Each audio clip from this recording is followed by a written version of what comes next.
তো আমি এখন মাছের ঝোল বানাচ্ছি। তো ডাঁটা দিয়ে আলু দিয়ে কাতলা মাছের ঝোল। তো কড়া গরম হয়ে গেছে, কড়া গরম হয়ে যাওয়ার পরে আমি তেজপাতা জিরে ফোড়ন দিয়ে দিয়েছি। দেওয়ার পরে টমেটো দিয়ে দিয়েছি। টমেটো দিয়ে লাল লাল করে ভেজে নেওয়ার পরে আদা জিরে লঙ্কা বাটা দিয়ে দেব। দেওয়ার পরে আদা জিরে লঙ্কা বাটা দেওয়ার পরে আমি মশলাটা কষাবো।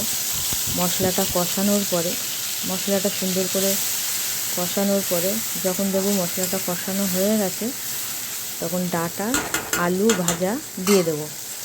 ডাঁটা আলু ভাজা দিয়ে দেব। দিয়ে দেওয়ার পরে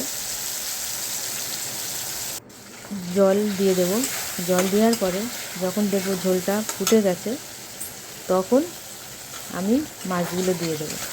মাছ দেওয়ার পরে ঢাকা চাপা দিয়ে হয়ে যাওয়ার পরে আমি একটু গরম মশলার গুঁড়ো দিয়ে নামিয়ে দেব। আমার ধনে পাতা নেই, ধনে পাতা থাকলে ভালোই হতো। আমি গরম মশলার গুঁড়ো দিয়ে ছাই গরম মশলা দিয়ে আমি নামিয়ে দেব।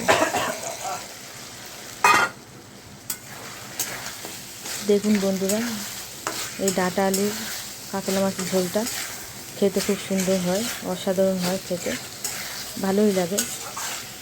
তোমাদের কেমন লাগলো আমার রান্নাটা তোমরা বলবে অবশ্যই। আমার তো এই ডাঁটা আলুর ঝোল খুব ভালো লাগে। এর মধ্যে বড়ি দিলেও ভালো লাগে। তা আমি ভুলে গেছি বড়িটা দিতে। তোমাদের হাতে বড়ি থাকলে দেবে, আর ধনে পাতা থাকলে ধনে পাতা কুচানো দিয়ে দেবে নামানোর পরে। দেখবে ঝোলটা অসাধারণ লাগে খেতে। কেমন লাগলো তোমরা অবশ্যই বলবে আমাকে, আমার রান্নাটা কেমন লাগলো। ডাঁটা আলু মাছের ঝোল। দেখুন কালারটাও সুন্দর এসছে, কত সুন্দর এসছে কালারটা।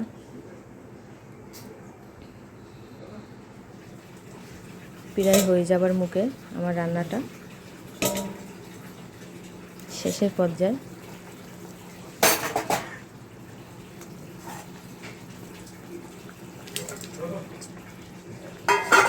রান্নাটা শেষের পর্যায়ে আমার।